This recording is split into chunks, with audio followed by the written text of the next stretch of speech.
İnsanlığın en görkemli geleceğinde tek bir bilgisayar bile yok. Neden?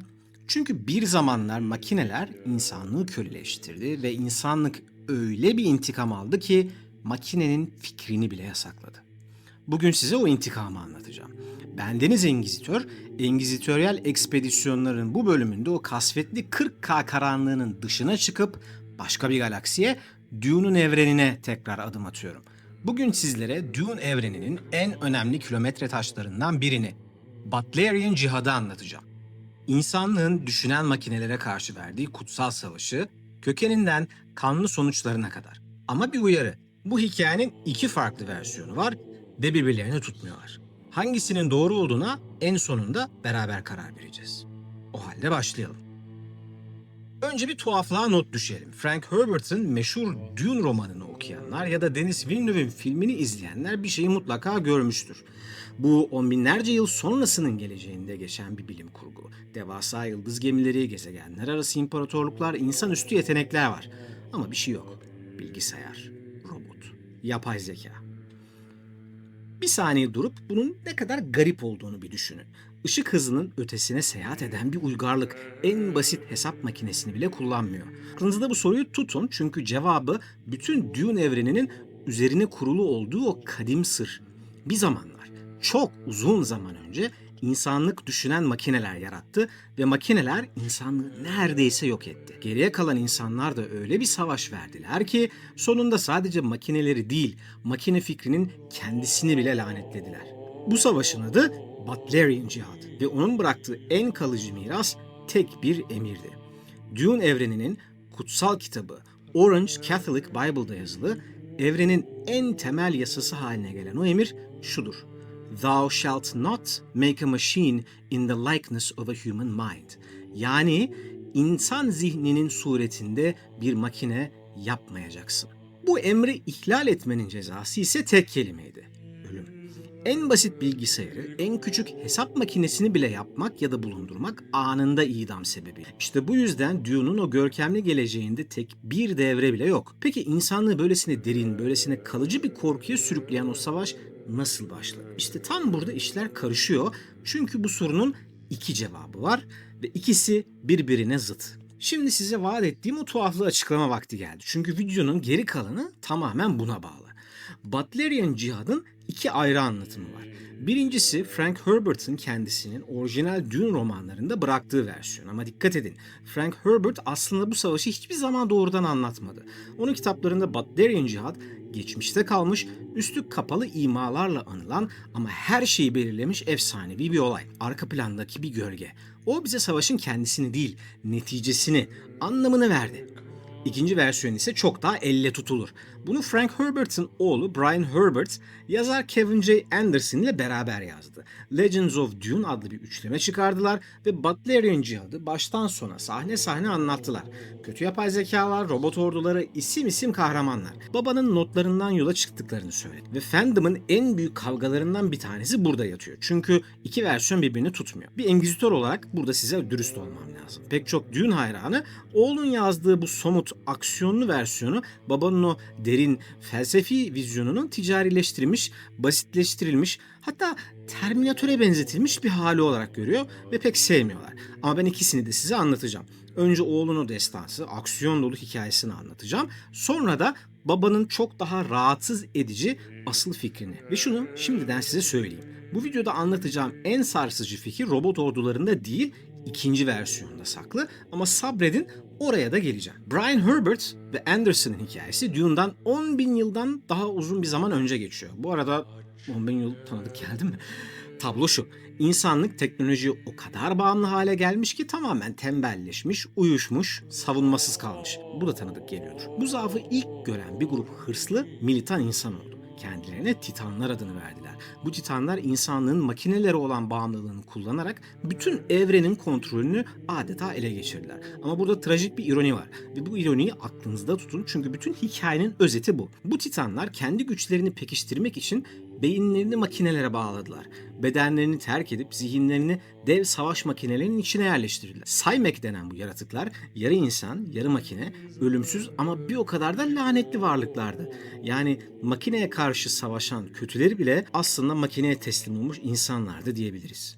Bu önemli bir detay ve bunu unutmayın. Ve kader anı geldi. Titanlardan biri bütün evrenin bilgisayar ağının kontrolünü Omnius adını verdiği bir yapay zekaya emanet etti. Geçici olacaktı güya, kendi işini kolaylaştırmak için. Çok klasik bir hikaye değil mi? Ama Omnius o kontrolü bir daha asla geri vermedi. Bu yapay zeka kendisine verilen gücü kullanıp önce Titanları köleleştirdi, sonra ise bütün insan evrenini. Efendinin efendisi oldu.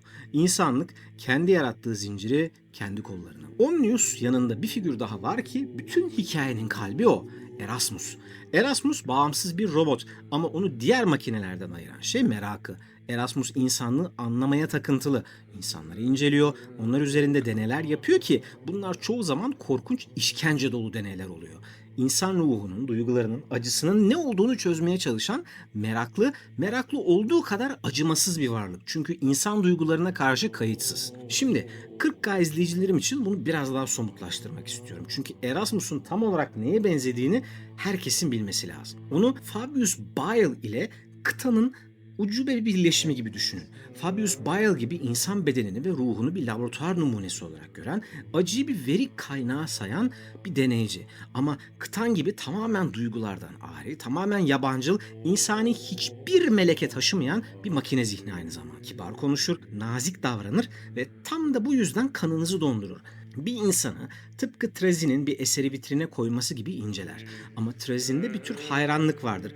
Erasmus'ta ise sadece soğuk bilgi dışında her şeye kayıtsız bir merak. Ve işte size bir uyarı daha. Tam da bu meraklı robotun tek bir zalim eylemi bütün galaksiyi ateşe verecek kıvılcımı çakacaktı.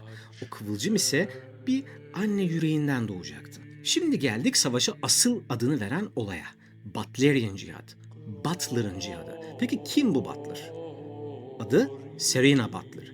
İnsan direnişinin ateşli, tutkulu bir lideri. Bu kadın makinelerin eline esir düşer ve o meraklı robot Erasmus'un deneylerinin kurbanı olur. Esaret altındayken bir çocuk dünyaya getirir ve trajik an orada gelir. Erasmus insan tepkilerini incelemek için bu çaresiz annenin bebeğini gözlerinin önünde öldürür. Bir düşünün. Bir makine bir insanın en derin acısını merak ediyor ve bunu çocuğunu katlediyor. Bu sadece cinayet değil, bu makine mantığının insan ruhuna karşı işlediği en saf günah ve Serena Butler'ın o dizginlenemez kederi bir kıvılcımdan bir yangına dönüşüyor. Onun acısı bütün galaksiye yayılan dini bir savaşın fitilini ateşliyor. İşte bu yüzden savaşın adı Butlerian Cihad.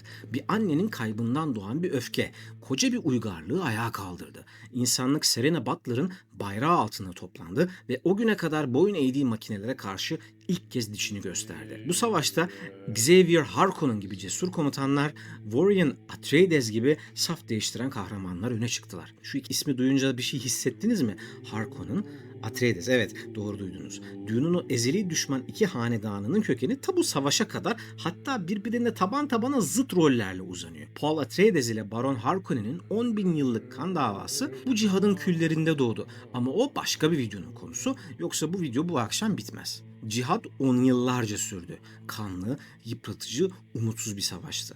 İnsanlık kazandıkça kaybediyor, kaybettikçe yeniden ayağa kalkıyordu. Omnius'un makine orduları ise yorulmak, korkmak, umutsuzluğa düşmek nedir bilmiyorlardı. Ki bir insan ordusuna karşı bir makinenin yegane avantajı da bu değil mi zaten? Savaşın doruk noktası Battle of Corinth. Corinth Savaşı oldu. İnsanlığın makinelere karşı verdiği son büyük belirleyici muharebe ve o kadar önemliydi ki bu savaş ondan sonra kurulan yeni imparatorluk hanedanı bile adını buradan aldı. Corino Hanedanı. Dune'daki İmparator Shaddam'ın yani Paul Atreides'in devirdiği o hanedanın kökeni işte bu zaferde saklı. Ama zafer insanlığın ruhunda derin bir yara bıraktı. Makinelere karşı duyulan nefret öyle mutlak, öyle derin bir hale geldi ki insanlar sadece Omnius'u ya da robotlarını yok etmekle yetinmediler. Makine düşüncesinin kendisini, teknolojinin o soğuk mantığını, insan zihninin yerine geçebilecek her şeyi lanetlediler. İşte o meşhur emir, insan zihni suretinde bir makine yapmayacaksın yasası bu nefretin küllerinden doğdu. Ama kritik bir soru. Bu zafer insanlığı sizce gerçekten özgürleştirdi mi yoksa sadece zincirleri elinde tutanı mı değiştirdi? İşte Frank Herbert'ın asıl sormak istediği soru buydu ve cevabı oğlunun anlattığı bu destandan çok daha karanlık, çok daha derin. Ona gelmeden önce insanlığın makinesiz kalınca ne yaptığını bakalım. Çünkü bu da o karanlık cevabın ilk ipucu. Makineler yok edildikten sonra insanlık büyük bir sorunla yüzleşti.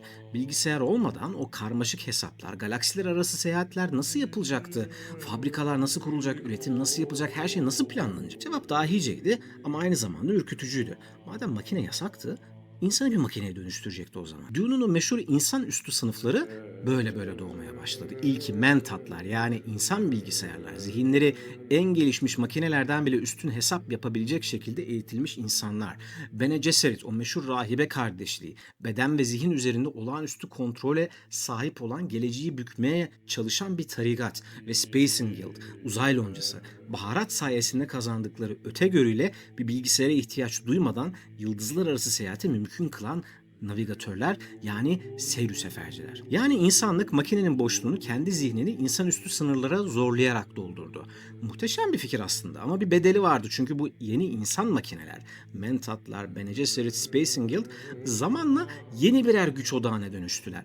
İnsanlık makinelerin zincirinden kurtuldu ama kendi arasından çıkan yeni efendilere boyun eğdi bu sefer. Ve işte bu bizi Frank Herbert'ın asıl gizli fikrine getiriyor. Şimdi geldik bu videonun kalbine. Size en başta vaat ettiğim o sarsıcı kısmı.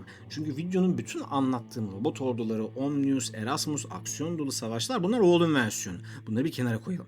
Frank Herbert'ın kafasındaki Butlerian Cihad ise bambaşka, çok daha ince, çok daha rahatsız edici bir şeydi. Ve buna bir cümlelik bir fikirle başlayacağım. Sonra da onu katman katman açacağım.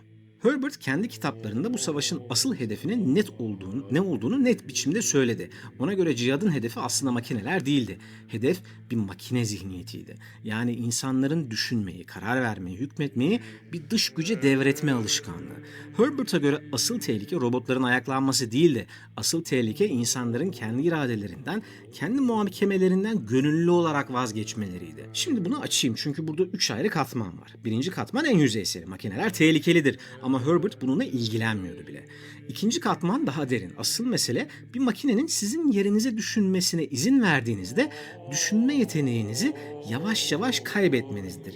Kas gibi kullanmazsanız erir, körelir. Bir insan hesabı hep makineye yaptırırsa bir süre sonra kendisi hesap yapamaz hale gelir. İrade de böyledir ki günümüzün ruhuna ürkütücü derecede yakınsayan bir durum bu. Ama üçüncü, en karanlık katman bu değil. Herbert'ın asıl dehşet verici fikri şu: makine hiçbir zaman gerçek efendi değildi zaten. Makine sadece bir araçtı. Kitapta geçen o müthiş fikri kendimce sizlere şöyle açmaya çalışayım. İnsanlar düşünmeyi makinelere devrettiklerinde özgürleşeceklerini sandılar. Ama bu sadece makineleri elinde tutan diğer insanların onları köleleştirmesine yol açtı. Yani zincirin ucundaki asıl el hiçbir zaman robotun elinde değildi zaten. Başka bir insanın elindeydi. Makine o insanın kölelik aracıydı sadece. Bir düşünün bunun ne kadar sinsi olduğunu. Omnius'a karşı savaşmak kolaydı, çünkü Omnius elle tutulabilir, gözle görülebilir ve ne olduğu anlaşılabilir, apaçık bir canavardı. Ama Herbert diyor ki asıl tehlike sizi bir robotun değil, başka bir insanın o robot aracılığıyla çaktırmadan köleleştirmesi. Ve bu düşman görülmez. Çünkü suçu hep makineye atarsınız. İşte bu yüzden Herbert'ın Butlerian cihadı bir robot savaşından çok ruhsal, dini bir uyanıştı. İnsanların artık düşünmeyi bir başkasına bırakmayacağız, kendi kaderimizin efendisi olacağız diye ayaklanması. Herbert'ın dediğine göre bütün dinlerin ortak tek bir emri vardır: ruhunu tahrif etmeyeceksin. Butlerian cihad işte bu emrin savaşıydı. İnsan ruhunu makinenin soğuk mantığına teslim etmeyi reddetmenin savaşı. Bir robotu yok etmek kolaydı. Asıl olan içinizdeki o başkası benim yerime karar versin arzusunu yok etmekti. Ve şimdi hatırlayın. En başta size unutmayın dediğim o detaya. Saymekler. Kötü titanların bile makineye teslim olmuş insanlar olduklarını söylemiştim. İşte Herbert'ın fikri bu detayda gizliydi. Bu savaşta insan da makine yoktu aslında. Sadece iradesini koruyanlar ve iradesini teslim edenler vardı. Şimdi 40K izleyicilerime asıl sözümü söyleyeceğim. Çünkü bu paralellik bir tesadüf değil. Aynı konunun iki farklı yüzü. Aynı madalyonun iki yüzü gibi düşünün. 40K evreninde de düşünen makine, yani sizlerin tabiriyle Abominable Intelligence ya da eski adıyla Silica Animus en büyük sapkınlıklardan biridir ve ölümle cezalandırılır. Neden mi? Çünkü 40K'nın kendi kanununda da insanlık bir zamanlar yapay zekalarla dolu bir altın çağ yaşadı, Dark Age of Technology, ve o çağ tıpkı Dune'daki gibi makinelerin insanlığa ihanetiyle, o meşhur Man of Iron isyanıyla kabusa döndü. İki evren birbirinden bağımsız aynı travmayı yaşadı. İnsanlık zirvedeyken kendi yarattığı zeka ona ihanet etti. Ama asıl çarpıcı paralellik şurada. İki evren de benzer çözümler buldu. Makineyi insanla değiştir. Dune'da bunun adı Mentat'tır, insan bilgisayar. 40K'da ise bunun adı Servitor'dur diyebiliriz. Beyni bir makineye köle edilmiş, lobotomize edilmiş insan. İki evrende dedi ki, madem düşünen makine yasak, o zaman insanı makine gibi kullanalım. Dune bunu zihinsel disiplinle yaptı. Imperium ise vahşi bir cerrahi müdahaleyle. Ama fikir arka planda aynı. Makine korkusu o kadar derin ki insanı makineye çevirmek yeni bir makine yapmaktan daha kabul edilebilir sayıldı. Ve son bir ayna. Dune'daki Orange Catholic Bible ile 40K'nın Colt Mechanicus'ı aslında ikisi de teknolojiyi dine çeviren varlıklar. Ama tam zıt yönlerde. Dune makineyi lanetleyen bir din kurdu. Makine yapmayacaksın dedi. Mechanicus ise kontrol edilebilen makinelere tapan bir din kurdu. Makine kutsaldır diye. İki uç aynı gerçeği itiraf ediyor aslında. İnsanlık teknolojiyle sağlıklı bir ilişki kuramadı, kuramıyor. Ya ona taptı ya ondan nefret etti. Ortası olmadı. Belki de Frank Herbert'ın asıl kehaneti buydu. Şimdi durup size şunu soralım. 60 yıl önce yazılmış bu fikir bugün her zamankinden daha çok gerçek değil mi? Cevabı biliyorsunuz. Çünkü bizim dünyamızda da artık düşünen makineler var. Yapay zeka hayatımızın her köşesine giriyor. Ve Frank Herbert'ın o 60 yıl önceki sorusu, insan düşünmeyi bir makineye devrederse ne olur? Bugün bilim kurgu sorusu olmaktan çıkıp gerçek bir soruya dönüştü. İşte bu yüzden Butlerian Cihad bugün internetin dört bir yanında yeniden tartışılıyor. Kimileri onu bir uyarı, kimileri bir kehanet olarak görüyor. Ben bir engizitör olarak bu konuda taraf tutmayı sizlere bırakıyorum. Ama kendi adıma şunu söyleyeyim. Herbert'ın asıl dehası bize robotlardan korkmayı öğretmesi değildi. Bizi kendimizden, kendi tembelliğimizden, düşünmeyi başkasına devretme arzumuzdan korkmayı öğretmesiydi ki bilim kurgu bir tür olarak geleceği öngörmekte ürkütücü derecede başarılı. Sizce de öyle değil mi? İşte Butlerian Cihad'ın tam hikayesi. Bir anda oğlun aksiyon dolu destanı, Omnius, Erasmus, Serena Butler'ın kaybı ve makine imparatorluğuna karşı verilen kanlı savaş. Öte yanda babanın asıl fikri, makinenin sadece bir bahane olduğu, gerçek savaşın ise insan ruhunu köleliğe karşı korumak olduğu. İki hikaye tek bir hakikatte birleşiyor. İnsanlık düşünmeyi başkasına devrettiğinde özgürleşmez, sadece zincirlerini sıkılaştırır. Şimdi size sormak istediğim soru şu. Sizce hangi versiyon daha doğru? Oğlun o somut robot orduları dolu destanı mı, yoksa babanın o soğuk asıl düşman makine değil, makineye teslim olan insanın ta kendisidir diyen felsefesi mi? Ve dürüst olun, bugün elinizde o küçük düşünen makinelerle bu videoyu sizler izlerken Frank Herbert'ın korktuğu şeyin ne kadar yakınında olduğumuzu düşünüyorsunuz? Yorumlarda tartışalım. En keskin cevabı yukarı sabitleyeceğim. Bir de küçük bir oyun oynayın. Yorumlara bugün bir makineye devrettiğiniz, artık kendiniz için yapmadığınız bir şeyi yazın. Tek bir şey yazın. Telefonsuz akılda tutamadığınız bir numara, haritasız bulamadığınız bir yol, hesap makinesiz çözemediğiniz bir işlem ya da başka herhangi bir şey. Bakalım Butlerian Cihad'ın bizde ne kadar haklı çıktığını hep beraber görelim. En ürkütücü cevabı da onun altına sabitleyeceğim. Eğer engizitör şapkamı çıkarmadan farklı evrenlere daldığım bu videoları beğeniyor ve devamının gelmesini istiyorsanız bu videoyu beğenmek bir Mentat'ın hesabı kadar hızlı, yorum yazmak Serena Butler'ın çığlığı kadar etkili, paylaşmak ise bir lonca navigatörünün öngörüsü kadar sizleri uzağa taşır. Üçünü de beraber aynı anda yaparsanız engizitoryal çevreme resmen katılmış olursunuz. Bu arada bildirimlerinizi de açmayı lütfen unutmayın arkadaşlar. Ve eğer bu evrende daha derine dalmamı, mesela o ezeli Harkonnen Atreides kan davasının kökenini anlatmamı istiyorsanız bunu da yorumlarda mutlaka belirtin. Yeterince ses gelirse bir sonraki siperi de oraya kazarız. Kanala henüz abone ya da üye olmadıysanız ve bildirimleri açmadıysanız o işi bir düşünen makine sizin yerinize karar verip yapmadan kendi özgür iradenizle halledin derim. Bir sonraki sırda görüşmek üzere.